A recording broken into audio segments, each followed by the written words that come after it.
నమస్తే, good morning అందరికీ. So good morning అందరికీ. ఫస్ట్లీ సినిమాని సపోర్ట్ చేయడానికి వచ్చిన మీడియాకి thank you so much. And అలాగే సినిమాని సపోర్ట్ చేయడానికి వచ్చిన హీరో అనిల్ రావుపూడి గారికి,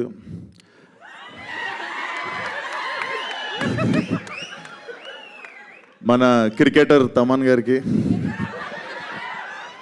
thank you so much. And ఈ సినిమా చూసినప్పుడు ఈ ట్రైలర్ చూసినప్పుడు ఒకటే అనిపించింది అశ్విన్, వచ్చిన డైరెక్టర్ విశ్వక్సేన్కి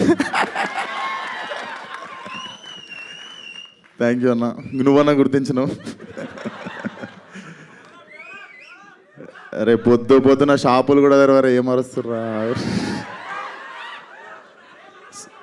సో ఈ ట్రైలర్ చూసినప్పుడు ఒకటే అనిపించింది అశ్విన్, చాలా పగడబందీగా ప్లాన్ చేసావు మైక్. సో బేసిక్గా ఆ మ్యూజిక్ ఏంది గురు, తమనన్నా నువ్వు కూడా కొట్టినావు కదా వెనక 2-3 డప్పులు, నిజం చెప్పు. దుమ్మలు అదురుతున్నాయి, ఏమంటారు దాన్ని, కడుపులు అదురుతుండే. Definitely very impactful trailer. Ashwin, this film should ఇది ఉండిపోవాలనుకుంటున్నా నీ కెరియర్లో. లైక్ బిఫోర్ హిడింబ కాదు, శివం బజే, బిఫోర్ శివం బజే, ఆఫ్టర్ శివం బజే అవ్వాలనుకుంటున్నా నీ కెరియర్లో. అండ్ మనిషి చాలా మంచోడు, అస్సలు కల్మషం ఉండదు. జిమ్లో కలిసినప్పుడు కూడా he always rooted for me. And ఈరోజు నాకు రావడం కుదరకపోతే నేను గిల్టీ ఫీల్ అవుతుండే Ashwin. So this film should create a new mark in your career. And trailer కూడా చాలా ఇంపాక్ట్ఫుల్ అనిపించింది. అండ్ డెఫినెట్లీ అందరు చెప్పినట్టు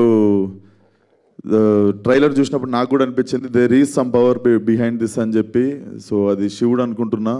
అండ్ August 1st ఆడియన్స్ అందరు కలిసి అశ్విన్కి బర్త్డే గిఫ్ట్ ఇస్తారు అనుకుంటున్నా బాక్స్ ఆఫీస్తో. So thank you so much, keep supporting cinema. Thank you so much. Same question శివుడు, ఆయన మాట్లాడినారు, ఆయన స్పీచ్ కొంచెం హోల్డ్ చేస్తున్నారు అనమాట. బిఫోర్ ఆది గారు మాట్లాడే ముందు విశ్వక్సేన్ గారు మీరు చెప్పండి, శివుడి పాత్ర ఎవరికి? అంటే ఆల్రెడీ బాలేబాబు గారు అని చెప్పారు. మేము మళ్ళీ ఆ ఆన్సర్ని మేము తీసుకోదలుచుకోవట్లేదు, వేరే ఆన్సర్ ఏదైనా మేము లాక్ చేసేసాం ఆ ఆన్సర్ అక్కడ. నేనే చేస్తా.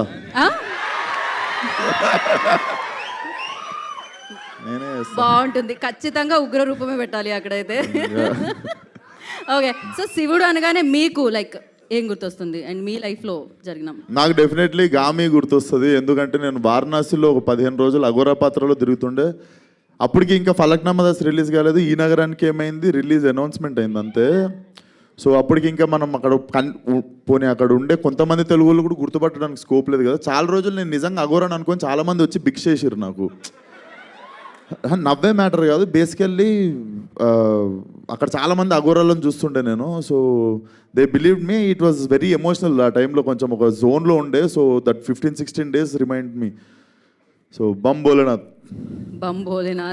సీరియస్లీ మీరు ఆ సినిమాకి చాలా కష్టపడ్డారు, అంతే మంచి అప్రిసియేషన్ కూడా రావడం జరిగింది.